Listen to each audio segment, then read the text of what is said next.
Good day everyone! Ngayon, niisip ko kung anong lutuin ko. Siguro, yun. Tofu, sisig. Tara! Ito mga ating ingredients.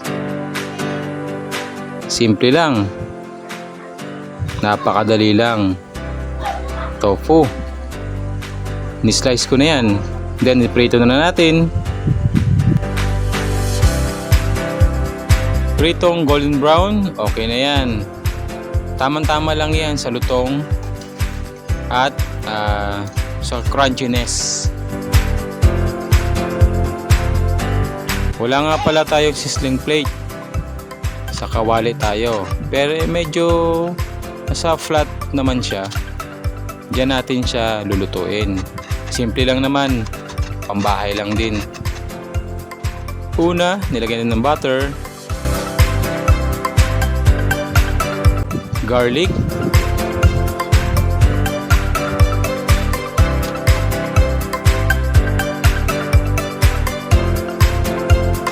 haluin natin.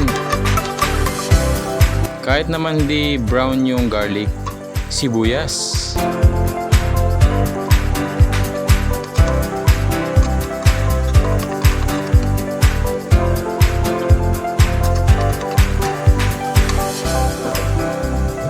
ang sili haba. Wala kasi tayong bell pepper. Gusto ko sanang bumili nun kaya lang wala akong nakita. Pero okay naman yan dahil yun nga sinabi ko sa inyo, lutong bahay. Simple lang. Sunod na natin ang tofu. Habang niluluto natin to, may nang apoy lang. Yun tama lang ha, para hindi masunog.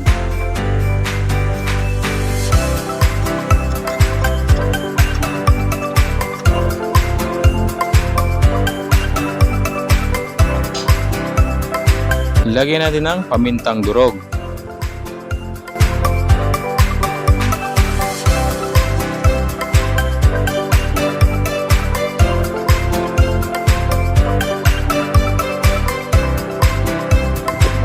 Liquid seasoning. Yan, binudburan na natin yan. Yan yung magpapabango dyan. Then, ang kalamansi.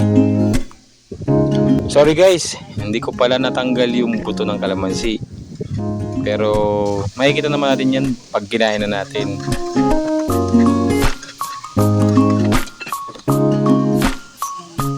At i-add na natin ang soy sauce.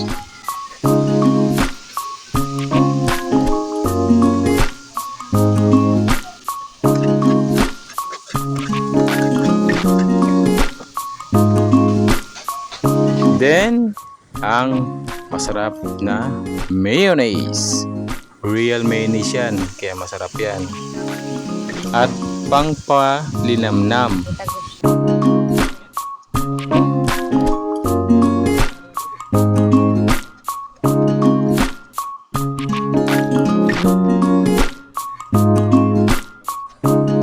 Parang kulang pa sa mayonnaise. Dagdagan pa natin.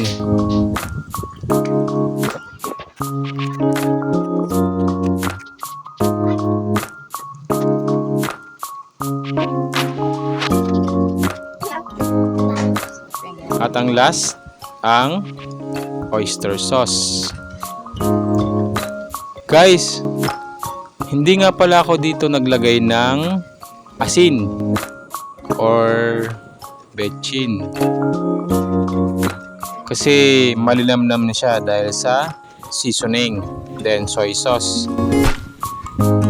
Kaya napakasarap nito. Gayahin nyo na guys. Ang toppings, sibuyas din, sili haba din yan. Yung tinira ko lang kanina yan. O diba? At ang sarap talaga. Siyempre, hindi kompleto ang sisig kapag walang itlog. Diba? Lagyan rin ng itlog yan. Wow! Wow!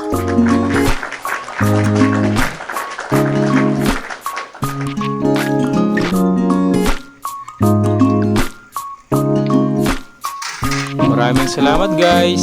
Sa ulitin.